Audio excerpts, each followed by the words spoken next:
All right. Hey, Najee. How are you? Yeah, so in order. Hey. Hey. All right. So I'm so excited for all y'all to be joining this evening. Tonight, we're going to kind of switch things up a little bit. So I have a special guest who I am going to bring on the screen with us. But before I do, our guest this evening is a questionologist, a planter of seeds of subconscious thinking, and the co-founder of Born to Think brand. Our guest is none other than Najee Pritchett. So I am going to bring him on.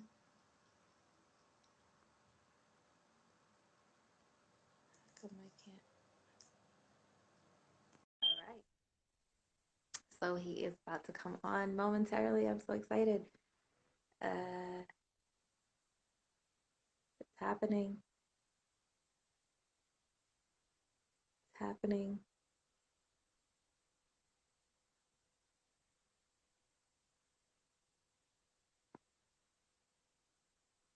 It's happening. It says it's waiting. Be patient with me, guys. I'm trying to work this thing. Howdy. Yes, How are I'm you? fabulous. How are you? I'm good. The way you say that intro is always like, damn, that's me. I feel like, oh my goodness. Awesome, awesome, awesome. So, guys, thank y'all so much for joining. So this evening we are going to talk about love and all that it encompasses, or at least what we think, right? Me and you. Yeah. And guys, everybody who's watching, I don't want y'all to be bashful. Like the comments is there for a reason. Go ham. I want us to have fun and Yeah. really just engage in some good dialogue, right? So yeah, I'm so happy to have you here with us. Um, Super excited. Thank you. Thank you for having me. I Let can't us wait have to hear fun. the radio, the little interview thing. I thought that was so dope. So I still so appreciative for you for allowing Yeah, me to do that. absolutely. So thank you.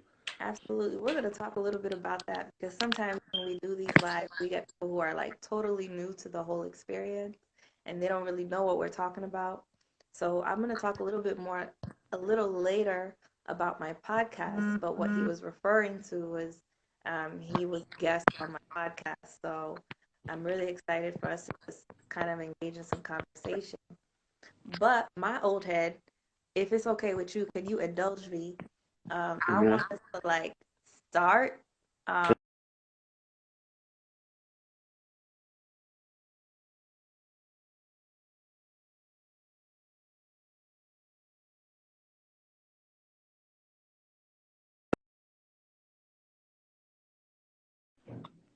Are you there? Was I okay? Trying to call me. Oh, I thought that was me. I was like, is that my wife No, talking? you're good. You're good. I'll call her back.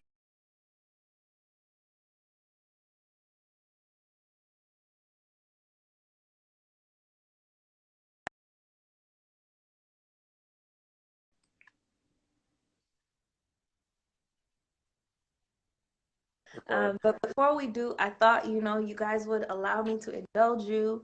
I want to sing to you guys a song or recite the lyrics to you, but it's this song called What is Love by Hmm. Hadaway, which is the male musical Euro dance artist from like 1992. So, yeah, the song goes like this, what is love? I know y'all heard it. Baby, don't hurt me no more, I would no sing, more. but I can't sing, so I'll let What you is do it. love? Baby, don't hurt me. And then the lyrics, they're just like so outrageous. They go, I don't know why you're not there. I give you my love, but you don't care. So what is right? What is wrong? Mm. Give me a sign. And then it goes back to the part that I know. What is love? Baby, don't hurt me. Don't hurt me no more. And it's just so wild because that song back in 1992 was the song. It was the song. And so Hmm. I'm like, man, when I go back and I read the lyrics to this song, like it gives me so much pause, right?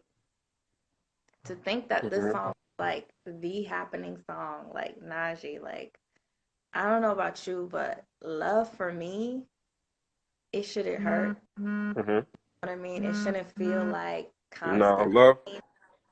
It shouldn't Hmm. feel like confusion. It shouldn't feel like struggle. It shouldn't feel like fighting. It Hmm. shouldn't feel like hard work.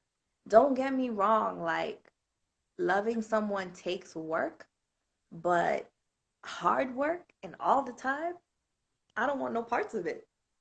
Like I just don't. So Yeah, what are your thoughts? I feel like society has misconstrued on what love is. They have changed the concept. I call it more of ego pleasing or attachment, and a lot of people confuse that with love. So it's more so selfish in the aspect of I want you to do this for me, and I want you to be who I want you to be, and I want you to live up to what I my expectations and fit inside the box that I want you to be, so you can be the best person for me. Not I want you to just grow and develop into the best version of yourself. I feel like a lot of times people have this concept of love when it's based on them. So it's like if you don't do this, that means you don't love me. If you don't please my needs, if you don't bow down to all my wants, and if you don't do this for me when it's only beneficial to me, then that means you don't love me. And I feel like they messed up the concept of love because it became selfish instead of rooted in selflessness. Ooh, let's talk about that. Selflessness. Yeah, Let's so it's talk more so about people love to receive instead of loving to give. You pour into people's life and you want, well, if I do this for you, that means you got to do it for me. So now it messes up you staying true to yourself because now you're looking for something in return. It's like you're operating from a lacking mindset because if you ever need to do something for somebody in order to receive something back, that means you're not doing it from a genuine and loving place. It's coming from a place that's lacking, which is the reason why you need something in return for doing it. I love it. I love it. Love should be rooted in selflessness, Yes, right? ma'am. Yes, ma'am. Give Absolutely. without wanting something in return Hmm. is, is amazing. Like that should be why we give. Like we should never give with this notion of receiving something in return. Yeah. And I think that's one of the reasons why my daughter and I this past Christmas, we just kind of like did away with the traditional sense of what the holiday should be about Hmm. and really took it back to like giving back and what is really important about the holidays, spending time with each other. Um, and we gifted each other like very small things, and Hmm.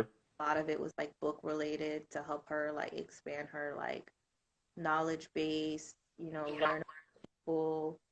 Um, so yeah. That's dope that you're able to do that. And her daughter is very, very smart, by the way. You guys need to check out the YouTube clip that I saw. It was very, very good. Oh my gosh, she's a trip. I don't even know. She called me multiple times, so I don't even want to know what this conversation is gonna be about. But I'm gonna call her back for sure. Be like, "What's going on, baby girl?" What do you define as love in your own words? What would you say love is? Okay, so I know we kind of started off by talking about like what love isn't. Hmm. Um, so I think that was a good way to start. Um, but I think we should really talk about what love is. And for me, love is a verb. Hmm. Let me finish. No, So you're fine. right. It isn't so much a feeling for me as it is a verb. And if I were to really think about someone who displayed love in its purest form, Hmm. like hands up, hands down, like that would have to be my main man, Jesus. Hmm. Like Jesus, like he gave the greatest display of love on the cross that we have ever seen. And so in John 3, verse 16 and 17, you see him giving his own life at ransom. And for many who trusted in him. So in Mark 10, verse 45, I believe, it wasn't that Jesus was like, yo, I want to bear my sins on the cross, because he prayed about it like 3 times. He had doubts. He was like, I don't really know, like, if this is what I'm supposed to be doing. But he knew it was the will of the Father. And so for that reason, he was born of the flesh. He lived a sinless life and he kept the law to perfection. And he gave his life to atone for our sins so that he knew what he really came into this world for. Mm-hmm. And so, anyways, I could go on and on about that. Mm-hmm. But for me, love is and has to be a verb. Like, talk is cheap. I really do believe that. I want to see the person that I love and the person who's loving me, that he is walking the talk, where he is giving to me his time, his effort, his resources willingly, right? Because Mm-hmm. these are things he wants to do. This is not something that I'm forcing upon him where he feels this obligation, this duty. Mm-hmm. Uh, it's all something that organically he wants to do and I want to do onto him. So yeah, that's my Mm-hmm. answer. That makes sense in it, and I can definitely see where you're coming from that aspect. It does. My thing with the verb is more so intentions behind the verb, because Exactly. a lot of times people could showcase and do all this stuff and treat you one way, but the moment you don't treat them the way they want you to treat them, they switch up on you and they become somebody different, or they hurt you, or they it's a lot of crazy people in the world, and I'm a big advocate against the whole domestic violence thing, and I feel like today's society has made it to where women get into relationships with guys because that guy treats them better than their ex, instead of focusing on that man's intentions behind dealing with them. And then when a woman tries to leave, he gets upset. He starts doing all these things to her. And it's like his intentions behind dealing with you was never rooted in really just genuinely accepting you for who you are. His intentions behind dealing with you was because he liked the way you make him feel. And then the moment you stop making him feel that way, he becomes something different. And it's because of a lot of times we have been taught that love is an action word. But it's like, if you don't understand how you interpret my actions is a reflection of you, but not a reflection of me. And people Absolutely. don't realize that. So that's why it's kind of me, my definition, what I came up with as love is more so to eliminate the confusion. It's to eliminate everything, every aspect. So it's like, if a person loves you, that means that person has selfless intentions behind dealing with you. I'm gonna love you because I accept you for who you are, and that's what I define as love. It's just accepting a person for who they are and not trying to change them to meet your needs. So when I love you, that means I genuinely accept you for who you are. Like, I create a safe enough space for you to be your truest and most authentic self. I don't try to judge you. Don't try to belittle you. I don't try to bash you. I don't want you to pour into me so I can pour into you. I just want you to stay true to who you are. Because at the end of the day, love is who a person is. And a lot of times we don't accept ourselves. So it's hard for us to love other people because we haven't accepted ourselves. So my thing is just, I get what you're saying about love being the action word. I completely understand. But it's like love is more so an intention based word. It's the intention behind the action, right? Yeah. There's going to be a verb associated to it. There has to be intentionality Hmm. where we are being selfless Hmm. and where, outside of the things that you talked about, domestic violence or things that are like Hmm. external, right? Or Yeah. really questioning your safety. Hmm. It is unconditional. It has no condition. Absolutely. It has no bounds. Um, and really to eliminate the confusion, you really want love to be something that is selfless intention Hmm. and where you create a safe space where that person could feel and be their authentic self. Hmm. I love it. Yeah, I appreciate it. Thank you. Yeah, Just creating a totally. space, and it's interesting because I had wrote something and I broke it down, like the difference between love and attachment. I like broke it all the way down. I put it on my page. I don't know if you ever saw it though, but I broke it all the way down, and it was like so many people was like, I agree with that, but I disagree with that, and I agree with this, but I disagree with that. It's Mhm. like, if you agree with one thing, then that makes it okay for both sides to do that same one thing. But a lot of Right. times we have this one set mind to where it's okay for me to have selfish intentions behind dealing with you, but it's not okay for you to have selfish intentions behind dealing with me. And it's like, Where does that work at? How do you pick and choose what it's okay to do to another person, but it's wrong for them to do it to you? And Absolutely. that's the disconnect right there. Does I'm growing dreads. I'm growing my hair. that person know you? Yeah, that's my son. Garvin was mad. That's my old basketball coach. That's my college teammate. And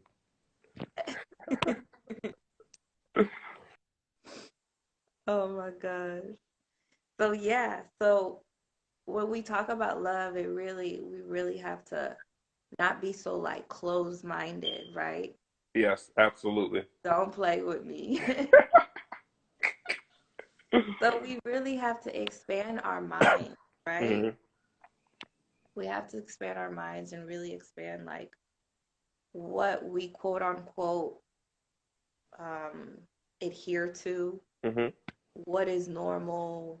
It really has to be what works for two beings, two individuals, right? Hmm. Hmm. Mm-hmm. And that's the key.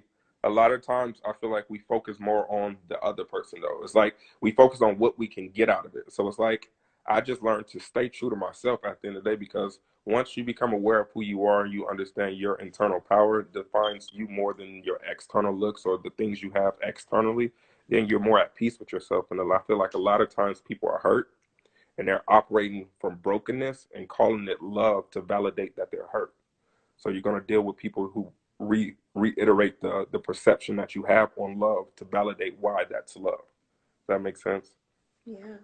So it puts people in a bind because I learned that a lot of people have emotional attachment to certain words or certain ideas to where when they was a kid they wanted to love and they believed love was like a picket fence and happily ever after and a husband to come home to you every day and someone who to treat you this way and treat you that and it's like that's the idea of love and the fantasy of love that doesn't represent what love is because love is 100% you and not the other person. So the moment you try to make it about the other person abiding to your needs, you that's not love. You make it about something that is not.